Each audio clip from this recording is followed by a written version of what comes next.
moral dilemma: can a crime ever be justified? Welcome back to Velvet Audiobooks.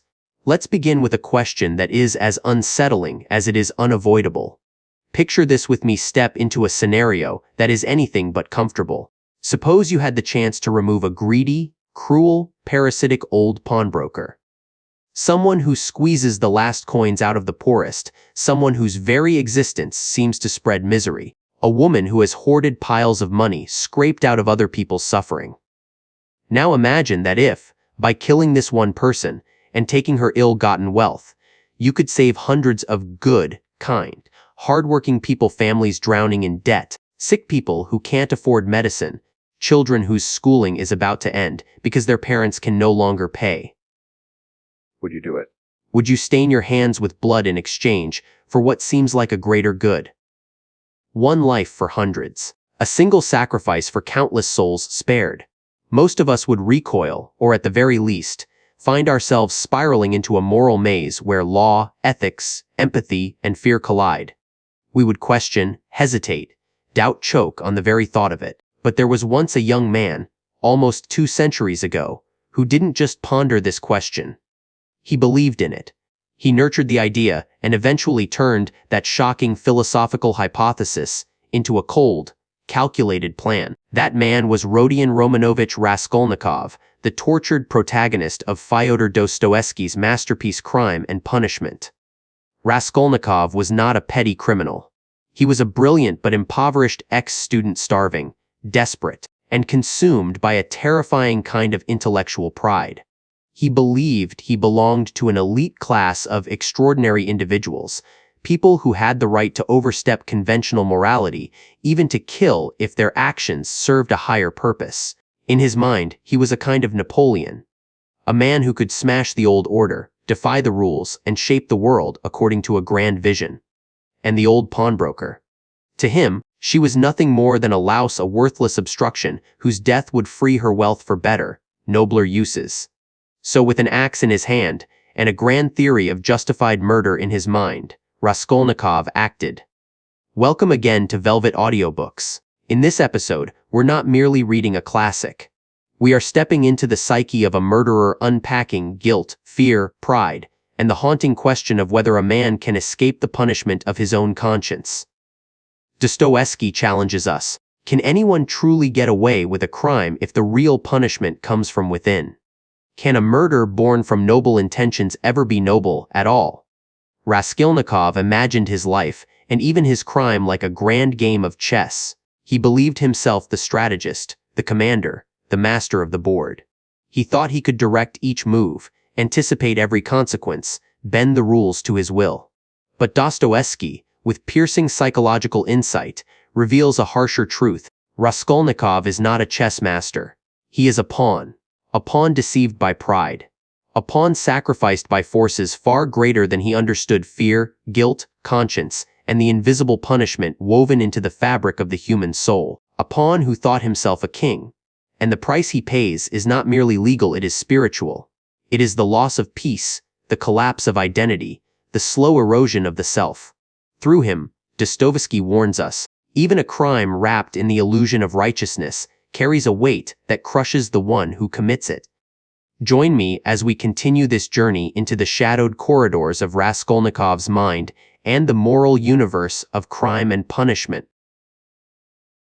The axe and the conscience, a point of no return.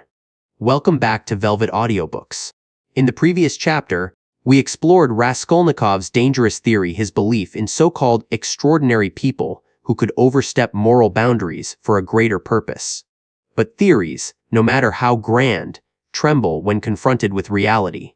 And now reality is here. In Chapter 2, we descend into the moment everything shatters, the murder itself not described through gore, but through panic, fever, confusion, and the collapse of a young man's mind under the weight of his own ideology. Let us step into that suffocating world. A mind on fire before Raskolnikov even lifts the axe. The air is already thick, heavy with dread, confusion, and fever. He is not a cold-blooded killer. He is a man burning from the inside out, sick, delirious, and trembling under the pressure of his own idea. He searches for signs to justify what he's about to do, a fragment of overheard gossip, a strange dream about a horse beaten to death. Coincidences, he twists into encouragement. These are not signs from fate. They are symptoms of a soul unraveling. He walks through the scorching streets of St. Petersburg like a shadow of himself, half dreaming, half drowning in the gravity of what he plans to do. His thoughts blur. His surroundings warp, but the horrific idea remains crystal clear. And that clarity is already its own punishment. The door opens, then the inevitable moment arrives. Raskolnikov enters the old pawnbroker's cramped, depressing apartment. Nothing about him resembles the extraordinary man he once believed himself to be. He is awkward, clumsy, terrified. The fake bundle he prepared slips in his hands. He hides the axe poorly. When Alyona Ivanovna opens the door, he strikes, but even the first blow defies his fantasy. It is not precise. It is not calculated. It is not the strike of a great conqueror. It is the frantic, trembling swing of a man who has already lost control. Raskolnikov stands there, shocked, staring at what he's done, as if the world has cracked open beneath him. There is no triumph, no justice, no confirmation of his theory, only horror, the unplanned second murder, and then footsteps. Lizaveta, the gentle, innocent sister of the pawnbroker, walks in unexpectedly. She is harmless, she is terrified, and she becomes a witness. In that instant, Raskolnikov's carefully crafted philosophy collapses.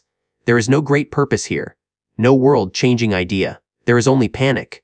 To hide the first crime, he commits a second, not out of ideology, but out of desperation. This moment is the death of his theory. It is the moment Raskolnikov realizes, deep down, that he is not extraordinary, not superior, not above moral law. He is merely a frightened man with an axe, standing in the wreckage of his delusion. The true prison begins. The punishment does not begin in Siberia. It begins here.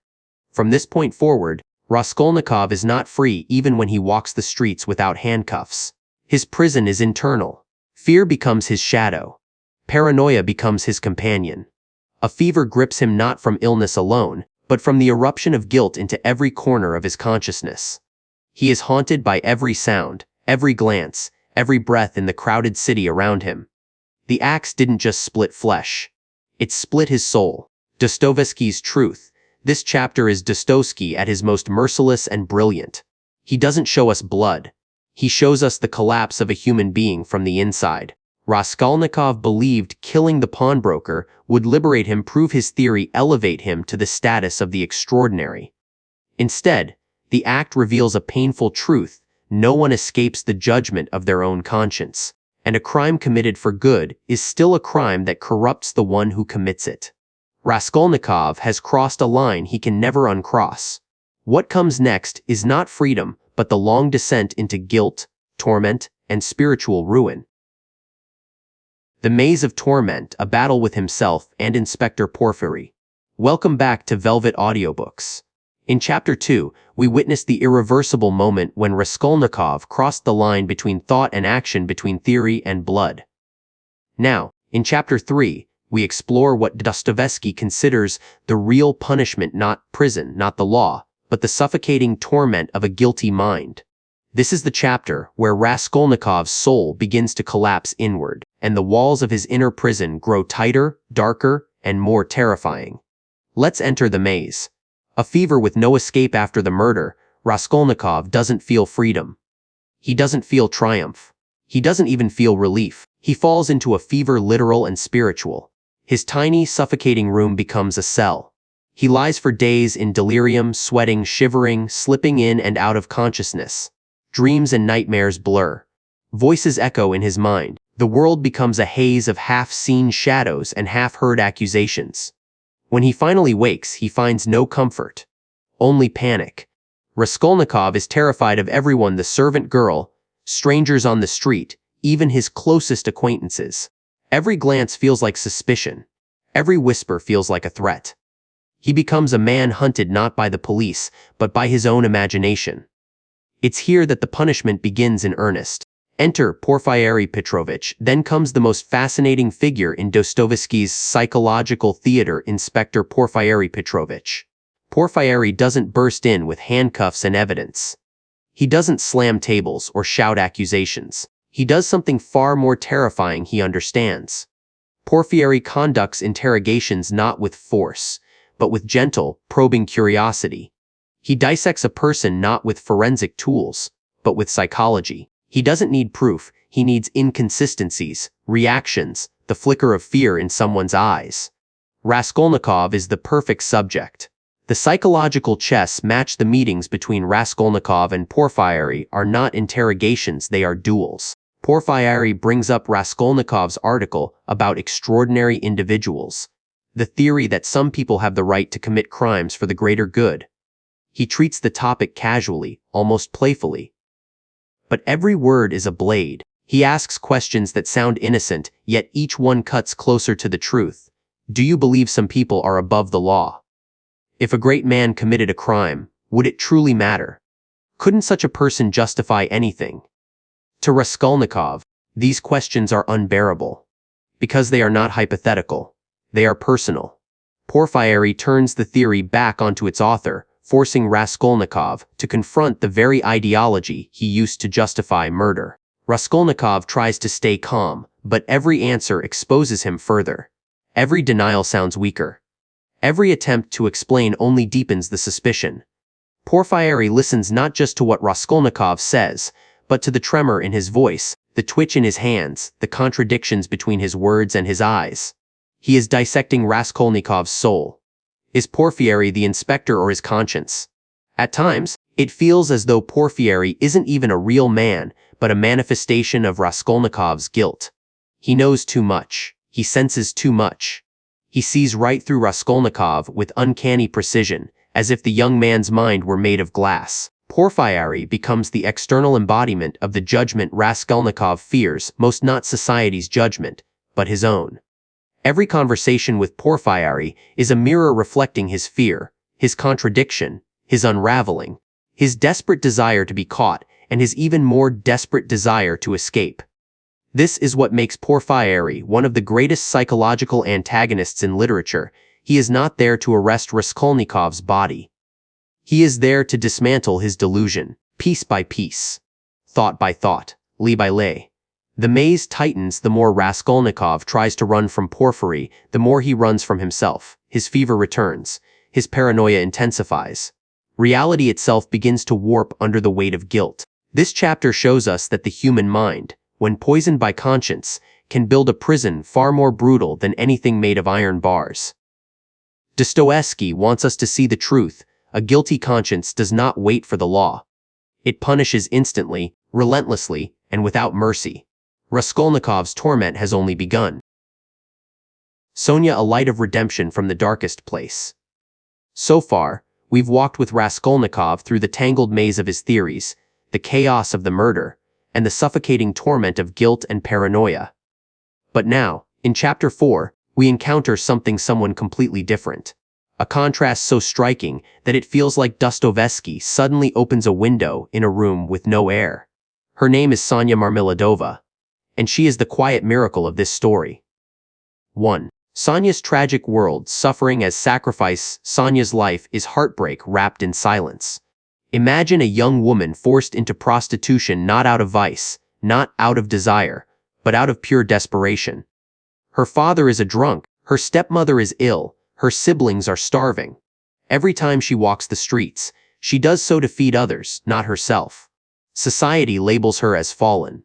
But Dostoevsky paints her as something else entirely, pure-hearted, self-sacrificing, tender, deeply loyal, spiritually unbreakable. She accepts humiliation, hardship, and suffering not as punishment, but as responsibility, as her way of keeping her family alive. Her pain is great, but her compassion is greater.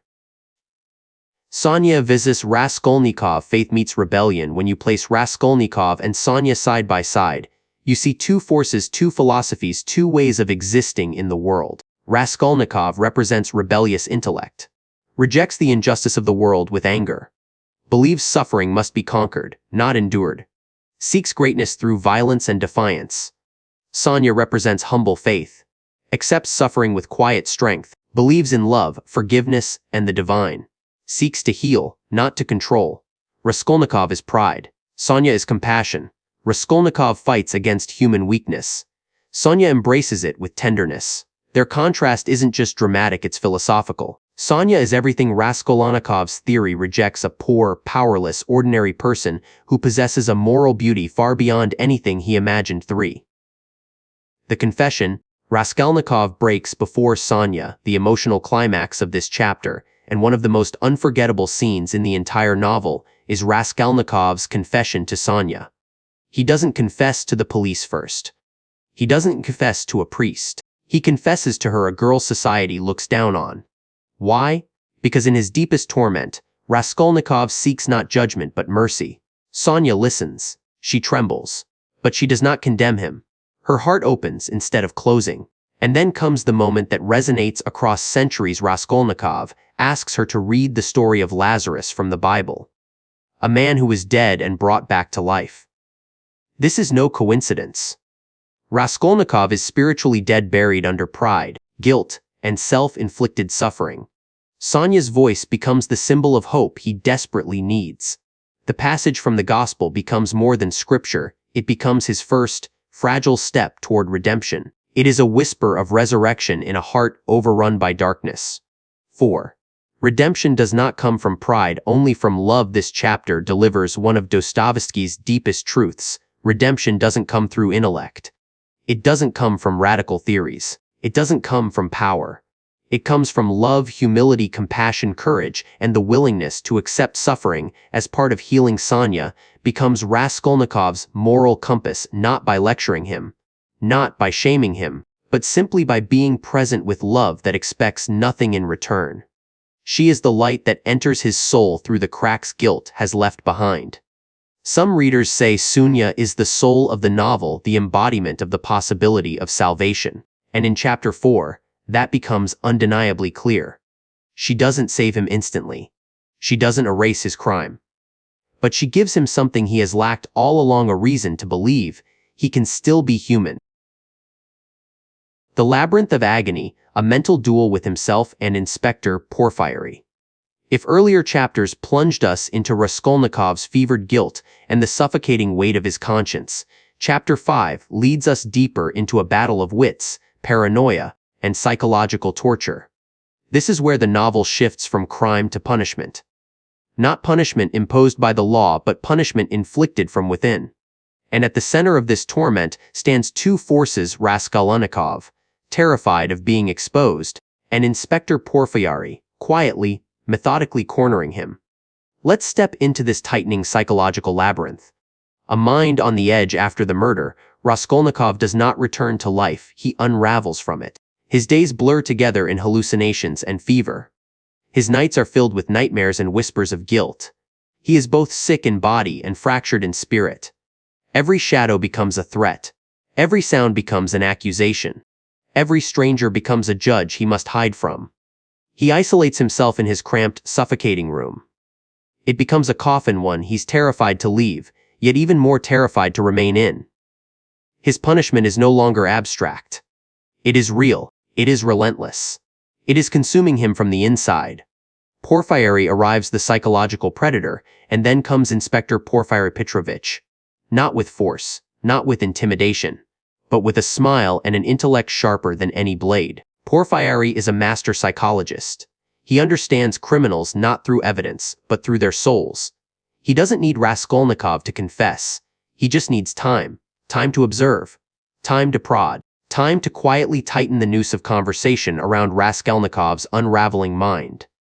Porfiry isn't hunting a criminal. He is hunting a conscience. Every conversation a trap. The conversations between Raskolnikov and Porfiry feel like a chess match, but the pieces are made of nerves, fear, and psychological tension. Porfiry never outright accuses him. He doesn't need to. Instead, he brings up Raskolnikov's article about extraordinary people, the very theory Raskolnikov used to justify murder. Porfiry asks seemingly innocent questions. Do you truly believe some people can overstep moral law? Would society be justified in forgiving them? What if someone put such a theory into action? Each question lands like a blow. Raskolnikov tries to respond calmly, but his breathing quickens, his voice cracks, his logic falters. He is terrified because Porfiry isn't accusing him of murder, he is accusing him of hypocrisy, pride, and moral insanity. Porfiry understands that Raskolnikov's greatest weakness is not the crime he committed, but the ideology he built around it. The inspector is dismantling him piece by piece. Porfiry, inspector or conscience made flesh. There is a haunting quality to Porfiry, as if Dostoevsky designed him not only as an investigator, but as a mirror of Raskolnikov's innermost guilt. Porfiry sees through him with uncanny clarity. He seems to anticipate every lie, every fear, every fractured thought. At times, it feels like Porfiry isn't interrogating him, he is echoing his inner conscience out loud. Porfiry represents the truth Raskolnikov refuses to admit, the guilt he tries to hide, the collapse he cannot stop. In this sense, Porfiry is not just a man. He is a symbol, the embodiment of justice that exists within the human soul. The prison of the mind. As the chapter progresses, Raskolnikov's paranoia reaches its peak. He is exhausted, restless, haunted. Every word Porfiry says feels like a trap. Every silence feels even worse. Raskolnikov fears being caught yet also longs to confess. He wants to escape yet subconsciously wants punishment. This is the tragedy Dostoevsky reveals. A man who commits murder becomes his own jailer. He cannot escape because he carries the prison inside him. The bars are guilt. The guard is fear. The judge is conscience itself. And the sentence has no end. Sonia, the light of redemption from the darkest depths. Welcome back to Velvet Audiobooks. If the earlier chapters dragged us through the blistering furnace of Raskolnikov's guilt, fever, and psychological collapse, Chapter 6 presents something entirely different, a glimmer of hope. A fragile, trembling, humble ray of light shining from the darkest corner of society. Her name is Sonia Marmiladova. And in this chapter, she becomes the moral and spiritual heart of the entire novel. 1. Sonia's tragic, selfless world. Sonia's life is a tragedy etched into the fabric of St. Petersburg's cold, unforgiving streets. She is a young woman forced into prostitution not by choice, not by vice, but by sacrifice. Her family is starving, a drunken stepfather, a sick stepmother, 3 helpless children, and so she walks into the night, selling her dignity so they can survive. Society despises her. People look away from her or whisper behind her back. But Dostoevsky does the opposite. He elevates her. He reveals a soul full of compassion, quiet courage, unwavering loyalty, and a faith so gentle yet so powerful that it becomes the moral compass of the novel. Sonia suffers without bitterness. She carries unbearable burdens without complaint. Her pain is immense, yet her heart remains tender. She is the embodiment of mercy in a world that knows none. 2. Sonia and Raskolnikov. A clash of philosophies puts Sonia next to Raskolnikov, and a cosmic contrast appears. Raskolnikov worships intellect, believes in power, in superiority, in theories, rejects suffering and sees it as weakness, tries to impose meaning through violence. Sonia lives by faith, accepts suffering with humility, believes in forgiveness and endurance, sees meaning not in power but in love and self-sacrifice. Raskolnikov rebels against the cruelty of life. Sonia conquers it not through force, but through compassion. He isolates himself from humanity. She embraces it, even in its most broken forms. They are opposites. Yet, they are drawn together by their mutual suffering. Sonia becomes the antidote to his arrogance. Raskolnikov becomes the test of her compassion. 3. The confession. Raskolnikov kneels before Sonia. One of the most unforgettable moments in Crime and Punishment unfolds here. After countless days of torment, after nightmares and paranoia and isolation, Raskolnikov seeks out Sonia. Why her? Because deep inside, he knows she is the only person who will not turn away. She is the only one whose compassion can handle the truth he fears to speak. When he finally confesses that he murdered the pawnbroker and Lizaveta, the scene is haunting. Raskolnikov, the proud intellectual, the self-proclaimed extraordinary man, kneels in despair before a girl the world considers fallen. And Sonia, she trembles, she cries, but she does not condemn him. Instead, she stays. Her presence tells him the one thing no theory ever could. You are not beyond redemption. 4. Lazarus, the symbol of Raskolnikov's hope. Then comes one of the most symbolic scenes in the book. Raskolnikov asks Sonia to read the story of Lazarus from the Bible, the man who died, and was brought back to life by Jesus. This is not a random choice. Raskolnikov is spiritually dead. He has buried himself under layers of pride, guilt, and nihilism. And through Sonya's trembling voice, he seeks the possibility of resurrection. The passage becomes more than a religious text, it becomes a metaphor for his future. If Lazarus can rise, perhaps Raskolnikov can too. This moment is the seed of his transformation. A seed planted by Sonya's love. A seed watered by her tears. A seed that will later grow into redemption. 5. Salvation comes through love, not intellect. This chapter is Dostoevsky's moral thesis delivered with stunning clarity. Intellect alone cannot save a man. Only love can. Raskolnikov's theories led him to murder. His pride led him to isolation. His craving for superiority led him to madness. But Sonya, with nothing but humility, faith, and unconditional compassion, guides him toward the possibility of rebirth. She does not excuse him. She does not justify him. She does not erase his crime.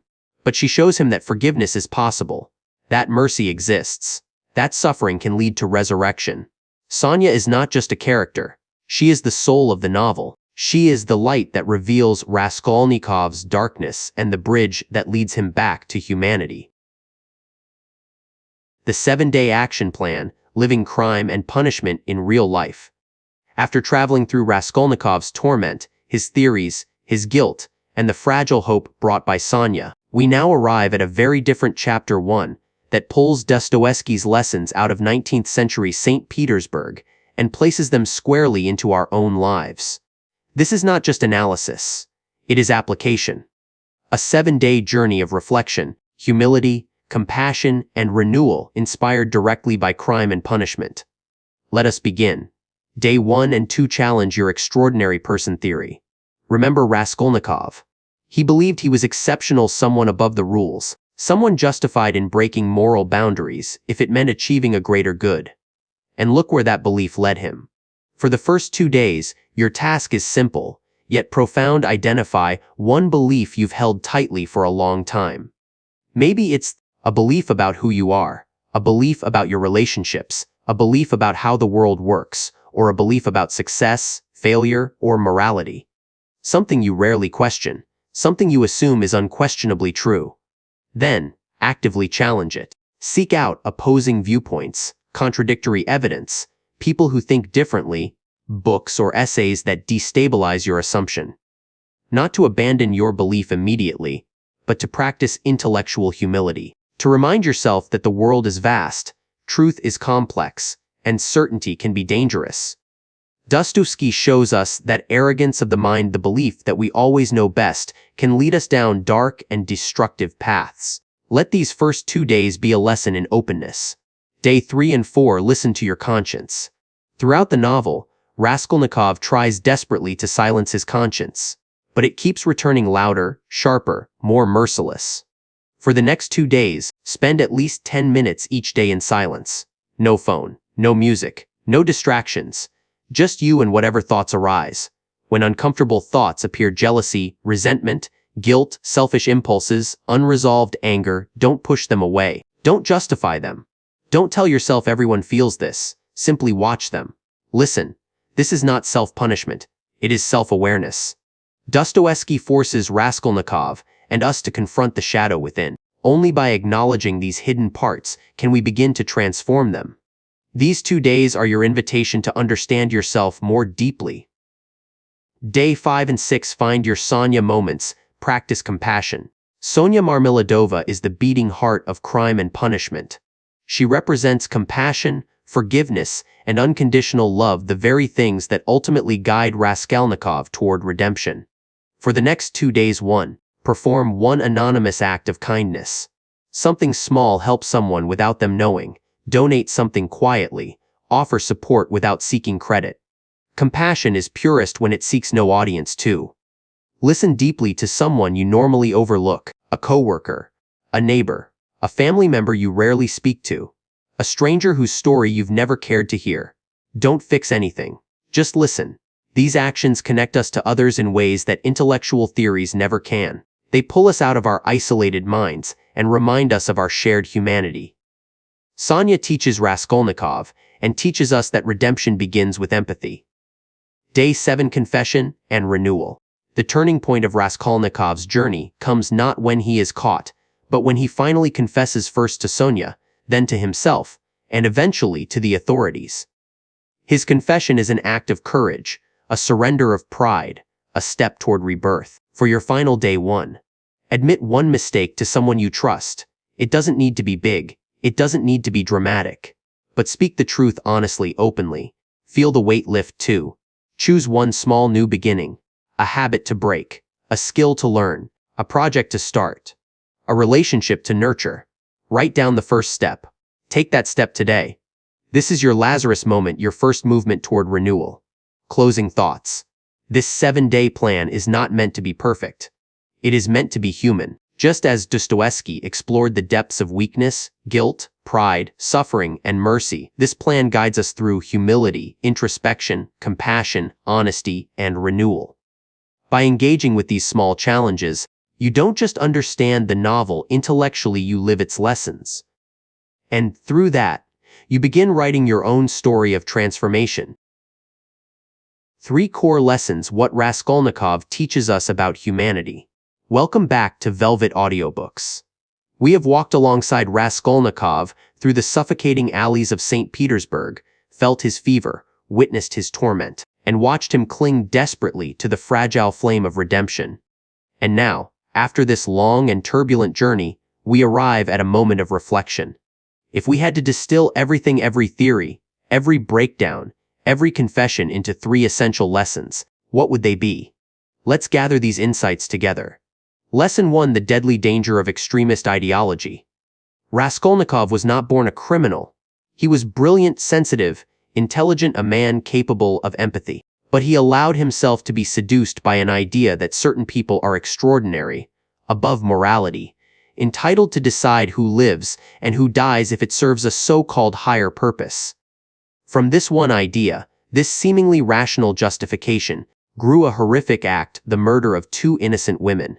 Dostoevsky's warning is clear and timeless. When a person believes their idea is greater than human life, they are capable of unimaginable cruelty. History has proven this over and over. The moment we place ideology above compassion, the moment we claim the right to decide another person's value, we open the door to violence and tragedy. Raskolnikov's theory collapsed under its own brutality, not because society condemned it, but because it violated the very essence of humanity. Lesson 2: the greatest punishment comes from within. Raskolnikov managed to commit the murder. He even managed to evade the police for a long time, but he could not escape the one judge that no criminal can outsmart: his conscience. It haunted him relentlessly: fever, paranoia, nightmares, isolation, self-loathing, the constant terror of being seen for who he truly was. His tiny apartment became a prison. His mind became the executioner. Dostoevsky reminds us that before law ever punishes us, our conscience punishes us first, and often with far greater severity. We can run from society, but we cannot run from ourselves. The human soul knows what it has done. And in Raskolnikov's case, that knowledge was a far heavier sentence than any Siberian labor camp. Lesson 3: redemption is real. Even in the midst of darkness, Dostoevsky offers a glimmer of hope. After all his suffering, after his pride collapses, after he finally confesses, Raskolnikov begins a slow, painful journey toward rebirth. And it is not philosophy that saves him, not logic, not argument, not rebellion. It is love. It is humble, unconditional love from a girl the world calls fallen Sonia. She offers compassion without judgment, faith without conditions, forgiveness without demand, and the belief that even the most broken person can rise again. Through her, Raskolnikov discovers something his theories never allowed: human beings are redeemable. Even at the bottom of despair, there is always a way back to the light. Suffering does not end us. It transforms us. Like Lazarus, Raskolnikov begins to awaken not physically, but spiritually. Dostoevsky's message is profound: no matter how deep the darkness, redemption remains possible through love, humility, and repentance. A final reflection. These 3 lessons: beware extremist beliefs, listen to your conscience, believe in redemption, form the beating heart of crime and punishment. This novel is not just a classic. It is a mirror held before the human soul. Raskolnikov's fall is a warning. His suffering is a truth. His rebirth is a promise. If you've never read the novel in full, I hope these reflections inspire you to dive deeper, to feel each page, to confront each moral dilemma, to accompany Raskolnikov through every shadow and every flicker of light. And if you have read it, perhaps these lessons resonate anew. Either way, thank you for walking this journey with me. A final question for you: whose side are you on? Welcome back to Velvet Audiobooks, and thank you for walking through every chapter of this emotional, psychological journey. We've explored Raskolnikov's theories, his crime, his torment, his confession, and the fragile hope that begins to grow through Sonya's compassion. And now, as we reach the end of this deep reflection on crime and punishment, we arrive at a question that Dostoevsky quietly leaves for each of us. A question that doesn't belong to Raskolnikov alone. A question that echoes beyond the novel, into our own lives. The question: whose side are you on? After everything you've witnessed, after seeing the arrogance of Raskolnikov's philosophy, the darkness of the crime, the crushing weight of guilt, the psychological chess match with Porfiry, the gentle, unwavering compassion of Sonya, and the slow, painful steps toward redemption, where do you stand? Do you feel sympathy for Raskolnikov, a young man swallowed by desperation, poverty, and a dangerous idea? Do you see him as a criminal who must face justice, no excuses, no exceptions? Do you see him as a victim of circumstance, a fragile mind broken by suffering? Or do you see him as someone like all of us, caught between our ideals and our weaknesses, our pride and our conscience? There is no single right answer. That's what makes Dostoevsky timeless. This novel doesn't give us easy conclusions. It gives us questions about morality, guilt, forgiveness, and the nature of the human soul. And now, the question comes to you: whose side are you on, Raskolnikov's or the world's? Or do you believe the truth lies somewhere in between? Your reflection matters. This is not just a philosophical exercise. Your answer reveals something intimate: how you view justice, how you view suffering, how you view redemption, how you understand the human heart, and perhaps, most importantly, how you understand yourself. We are all capable of cruelty. We are all capable of compassion. We are all capable of falling and rising again. Raskolnikov's journey is extreme, dramatic, tragic, but in his fears, in his pride, in his guilt, we see reflections of our own struggles. That's why this story stays with us. That's why it haunts readers for more than 150 years. A final invitation. If this audiobook-style reflection brought you value, if it stirred something in you, or helped you connect more deeply with Dostoevsky's masterpiece, then I invite you to share your thoughts. What did you feel for Raskolnikov? Did you empathize, judge, forgive, condemn, or all at once? There is no wrong feeling. There is only honesty, and your honesty completes this journey. Thank you for listening, thank you for feeling, and thank you for reflecting with me. This concludes Chapter 9 and the final part of our exploration of crime and punishment, brought to you by Velvet Audiobooks, where stories are not just told, they are lived.